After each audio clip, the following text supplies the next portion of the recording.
नाज़रीन, drama serial नकाब की नेक्स्ट आने वाली एपिसोड में आप देखेंगे कि ज़ारा को एक बात की तो समझ आ जाती है कि ना तो तैमूर उसका कभी था और ना ही कभी होगा। इसीलिए वो सोचती है कि मैं इस मोहब्बत के पीछे भाग भाग कर आखिरकार क्यों थकूं, इसकी सज़ा तैमूर को क्यों ना मिले। उधर आप देखेंगे कि आहत जाता तो है बड़े मान से ईमान को रोकने के लिए कि वो उससे शादी ना करे, लेकिन ईमान को तो अब ये पता चल चुका है कि आहत भी सब उन जैसा ही निकला जैसे वो सब लोग थे। इसीलिए ईमान उसे कहती है कि जिस पैरों से यहाँ पर आए हो उन्हीं कदमों से वापस लौट जाओ, इसीलिए यही तुम्हारे लिए बेहतर है। और जब आहत टूटा फूटा घर वापस आएगा तो अपनी माँ से झगड़ा करेगा। उस पर उसकी माँ कहेगी कि आखिरकार ये तुम्हें किसने बताया। वो कहेगा कि जिस लड़की को आप अपने इस घर में बहू बनाकर लाना चाहती है उसी ने मेरी आंखों से ये सारी पट्टी खोली है जिस पर मैंने निकाब चढ़ा रखा था। जिस पर वो कहती है कि रिदा ऐसे कैसे कर सकती है, वो तो तुम्हारी होने वाली बीवी है। वो कहेगा कि रिदा ने ही तो मुझसे सच्ची मोहब्बत की है, तभी तो उसने मुझे बताया है कि किस तरह से चेहरों पर नकाब चढ़े होते हैं और उन्हें हटाया जाता है।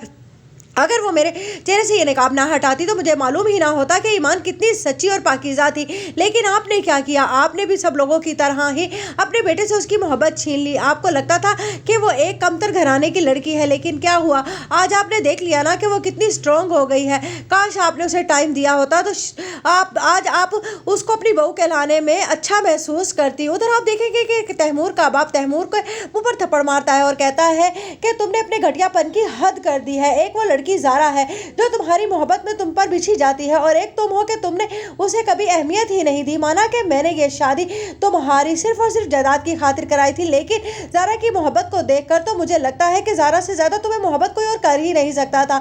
जिस पर तैमूर कहता है नहीं चाहिए मुझे ज़ारा की मोहब्बत और ना ही उसके हिस्से की रकम। जिस पर उसका बाप कहता है अब तुम अपने पागलपन की हद से बढ़ रहे हो, ऐसा हरगिज़ नहीं होने वाला। उधर ईमान कहती है बिलाल से कि मुझे लगता है कि तुम्हारी जान को खतरा है। जिस पर कहता है बिलाल कि मेरी जान को कोई खतरा नहीं है और ना ही मैं अपनी जान को कोई खतरा होने दूंगा। जिस पर ईमान कहेगी कि हर बात को मजाक में मत उड़ाओ बिलाल, मुझे ना जाने क्यों लगता है कि तैमूर तुम्हें कोई ना कोई नुकसान जरूर पहुंचाएगा। जिस पर ज़ारा कहती है मैं भी बिलाल को यही समझा रही थी। जिस पर बिलाल कहता है तुम दोनों ने आखिरकार बिलाल